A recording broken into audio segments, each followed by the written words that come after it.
What's up, guys?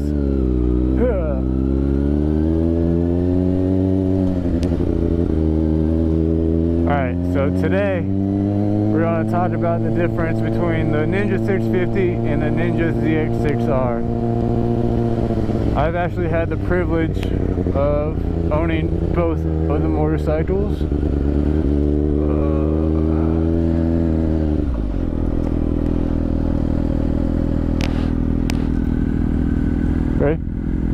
Ready? Alright, so I was saying I've owned both of them. I've only owned the ZX6R for about a month and a half, 2 months at the most.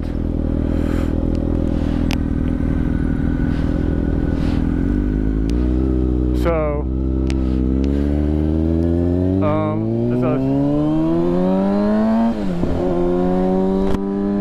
as I was saying, just owning them for, I owned the Ninja 650 for about 10 months before it got totaled. And if you hadn't, or if you didn't watch my part video, then you don't really know why I got this bike. So my Ninja 650 got totaled as I was at a friend's house and someone backed into it by accident. He stayed and his insurance covered all of the fun doings of insurance.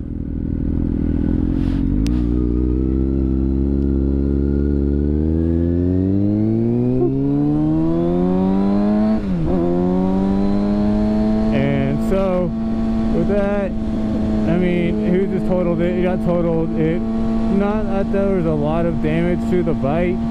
It was just a lot of cosmetic damage. It still rode and drove. I rode it home that night and I rode it to the shop the next day to have it all looked at and all that fun jazz. But it was kind of a sad day when I got totaled. I mean, like, I couldn't really be mad at the kid because I didn't know him. He's not really a friend, but like a friend. He's like the friend of the friend, so an acquaintance, we'll call it that. And so I couldn't get too mad at him, and it was just, all in all, I know he felt really bad for it, and so like I wasn't gonna make him feel any worse. He felt real sorry for it. Like, I know one of the guys that he lives with, and he was telling me that he felt really bad that he totaled it. But that's not really what we're here to talk about today. We're here to talk about the main differences, not why my bike got totaled. So first off, as we're going, we'll start off with seating position. Seating position in the Ninja 650, since it is classified as a sport touring bike, technically, you sit up a little bit more upright. You have more upright handlebars.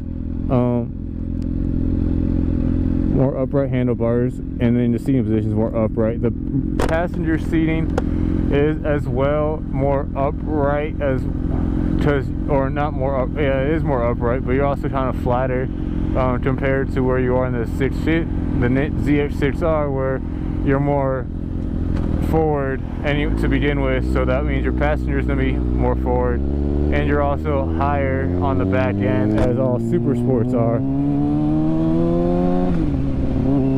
So with that, I mean, seating position, the seating for the driver or rider, they're roughly about the same, like cushion wise. I mean, the 650 probably, if I had to give one, would probably be more comfortable. My mom's the only one who's riding on the back of the ZX6R with me, and she definitely said that the 650 was more comfortable as a rear passenger driver or rider.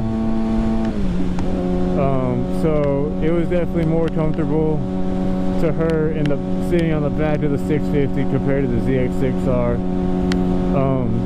But other than that, I mean, the ZX6R really isn't that bad for your seating position. It's I mean, I'm 6'4", 6'3", really 6'3". Sometimes some people say I'm 6'4", but I have longer arms than my so I have like a 6'5" wingspan. So I mean, I can still sit up fairly straight if I really want to, and have plenty arm length to reach the handlebars with no problem.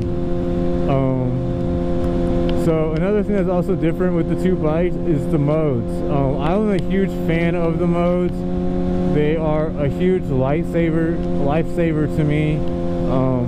Lightsaber, not Star Wars. If I was to be a Star Wars character though, I'd probably be like Han Solo, just because, I don't know, I feel like guns are better, but whatever. So yeah, but back to topics. Modes. Yeah, you have technically 4 traction control modes: 1, 2, 3, and off. You have a low power and a full power mode with the bike. So it kind of gives you a bunch of different options. The low power mode's about 75 to 80% power, compared to where full is obviously full 100%, like balls to the wall, which is kind of fun. It can get you out of trouble, it can also get you in a lot of trouble. So there's a positive and a negative for both bikes, or both modes. The low power mode kind of feels how the 650 engine felt to me. It being completely two different motors. You'll have a 2-cylinder inline motor on the Ninja 650, and you have a 4-cylinder inline motor on the ZX6R. So I mean, just the engine pace is basically going to give you more power difference, more torque, and all that fun stuff. But that's another difference. But I mean, modes, you have the gearing. So my dashboard, if you can look down and see it, there's no gas monitor. On the 650, it told you how much gas you had left on a little bar. That was kind of nifty. Here it just flashes and yells at you, it says fuel. Yeah, your light pops on, it tells you about when you have about a gallon left of gas. But other than that, the dashes, I mean, this one has a gear, it tells you what gear you're in, the other one it didn't. Your RPMs, this one goes up to, obviously goes up to about 1800.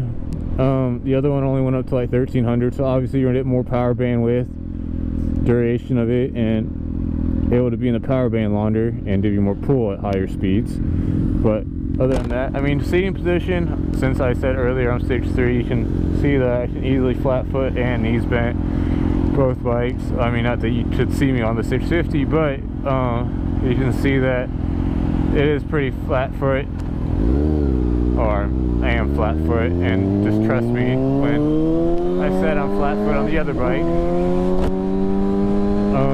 But there's the, I mean, seating position, power, gears, modes. They're both six speed, down 1, up 5. If you're looking at it, they're both super customizable. The one positive, I mean, I have both, nothing but positive things about both bikes. I love both bikes, and I love the ZX6R that I have currently. The 650 though is definitely a great starter bike. It was my first bike that I learned to ride on. I've only been riding for roughly a year. I mean, I've put a lot of miles on it, but that doesn't really matter. But it's a great starter bike. It handles really easily. Both are super maneuverable and whatnot. You can easily flick both of them around. I have not taken either one out to a track day. Not that I really have intentions to, but I would kind of like to see how the ZX6R handles on a track. Just more out of pure curiosity than anything else. But I mean, other than that, the main differences really between the huge differences, other than going into like the small specs, is the weight. The ZX6R is about 60 pounds lighter than the Ninja 650. Ninja 650 weight goes in weighing about 480 pounds. This one goes in about weighing at roughly 420 pounds, both on a full tank of gas, full fluid and everything. So parts are different. This one is a little bit harder to work. I mean, not that it's hard to work on, it's just more stuff all crammed in. The Ninja 650 definitely gave you more of open engine compartment that you had. I mean, there's more fairing on it. I felt like, I could be 100% wrong, but I definitely felt like it. But it was definitely that.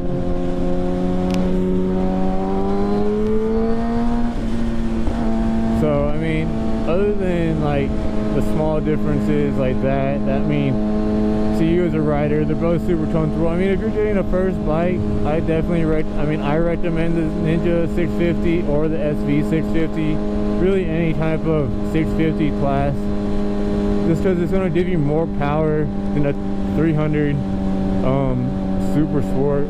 Not as much as the 600s, but plenty more than the 250s and 300s that are like the other starter bikes that other people start on. I mean, obviously some people just jump on like the leader bike and go balls to the wall, but I mean, totes to them, they can totally do that. I probably wouldn't. I probably have lost my confidence and wrecked. And I mean, granted, I know wrecking's a part of the lifestyle, but I wasn't about it. But like, for real, both bikes are super dope and super great. Don't know why I said dope, that's just super weird, but they're both super great and everything. And I mean, that's really all I gotta say about the two bikes. I mean, you got your, so we'll go over the quick differences real super quick. You'll have the modes, you have the gear indicator, you have the more super sport linked over like aggressive type feel on the bike, you have faster speed, an unlimited amount of speed for you, unless you're trying to go like 200 miles an hour, which I'm not. Your modes, you have, I mean, the mirrors are about the same, to be honest. Like, mirrors are mirrors, they're all made for their bike on how they're made. I haven't had a problem with either set of mirrors other than that. But yeah, I mean, that's really all I gotta say about the bikes. If you have any other questions or comments or anything, you have something else to say, just let me know in the comments below. Thank you all for watching. Don't forget to like this video and then hit the subscribe button and then hit the bell on the subscribe button so you can be notified for when I do post my videos. Again, thank you all so much for watching this video and everything. All right, have a nice day.